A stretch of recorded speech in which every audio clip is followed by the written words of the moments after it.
Olá pessoal, tudo bem? Meu nome é Raul Bittencourt e hoje no Red Nerd nós vamos falar sobre a crise na Ucrânia. Segue o fio!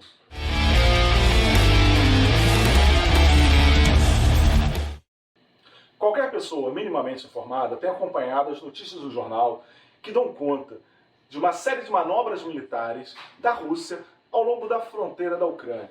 Essas manobras serviriam de um alerta, de uma ameaça do governo de Vladimir Putin contra o povo ucraniano e, mais do que isso, uma ameaça contra toda a Europa. Essa mobilização bélica tem raiz no chamado processo do Euromaidan de 2014, no qual o governo eleito da Ucrânia sofreu um golpe de Estado por grupos de extrema-direita, inclusive grupos neonazistas apoiados pelos Estados Unidos e pela União Europeia. A partir daí, a Ucrânia começou uma série de políticas que visam a excluir e reduzir os direitos dos cidadãos russos que moram em seu território. Esse movimento de golpe gerou uma reação, um contragolpe, no qual algumas províncias ao leste da Ucrânia iniciaram um processo de independência. Após o golpe do Euromaidan, uma série de políticas contrárias aos direitos dos cidadãos russos que moram na Ucrânia foram implementadas pelo novo governo de orientações claramente fascistas, que inclusive elevou à condição de herói um colaboracionista nazista chamado Stefan Bandera.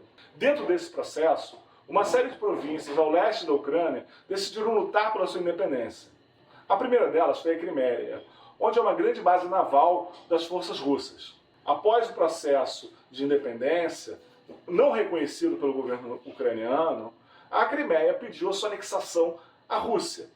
A mesma bandeira é definida pelas províncias de Lugansk e Donetsk, que se tornaram repúblicas independentes, igualmente sem qualquer reconhecimento internacional e muito menos, evidentemente, da Ucrânia.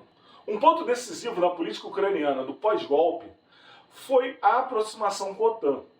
O governo da Ucrânia, apoiado pelos Estados Unidos, sinalizou diversas vezes que tinha interesse de se unir à organização do Tratado do Atlântico Norte, inclusive permitindo a instalação de bases militares, inclusive de lançamentos de armas nucleares táticas em seu território.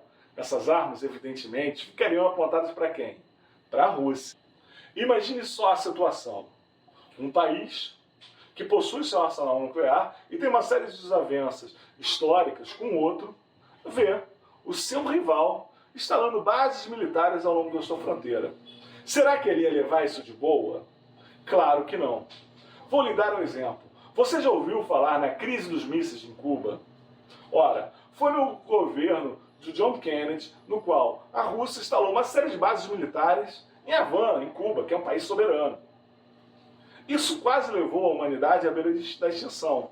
Se não fosse o fato da então União Soviética recuar a seu posicionamento e determinar a retirada de seus mísseis, o mundo estaria à beira de um conflito nuclear.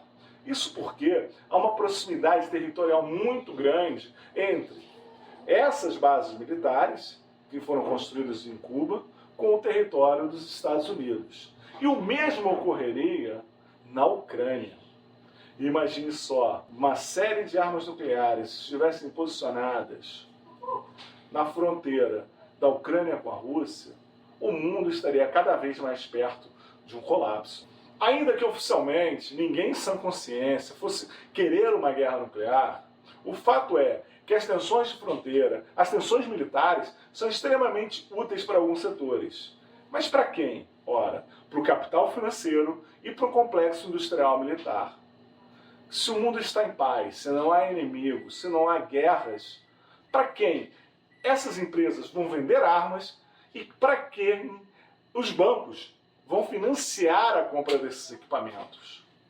A guerra, o conflito, o morticínio faz parte da lógica do capitalismo expandir continuamente seus lucros. O complexo industrial americano é um dos grandes exemplos disso. Eles fomentam conflitos armados pelo mundo inteiro como forma de ganhar cada vez mais dinheiro. Imagine só, milhares de toneladas de equipamento militar americano estão sendo doadas para a Ucrânia. Mas doadas como? É de graça? Sim, mais ou menos. Alguém vai pagar a conta.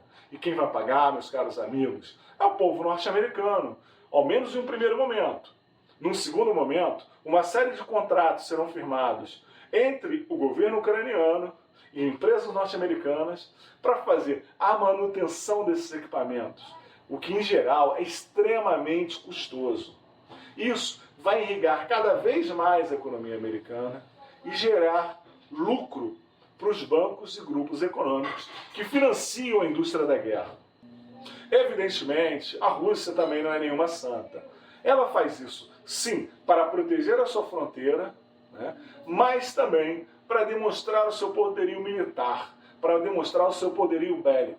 Cada um daqueles tanques gigantescos e superarmados que estão circulando na fronteira da Ucrânia com a Rússia não é nada mais, nada menos do que um garoto propaganda do complexo industrial militar russo, que irá fornecer para seus clientes as armas mostradas nesse desfile bélico.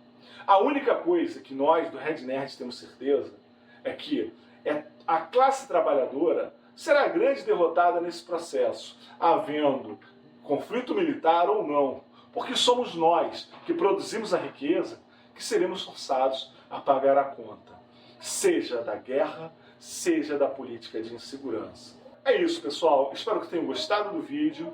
E se gostaram, por favor, deem seu like. Se não gostaram, bem, fazer o quê?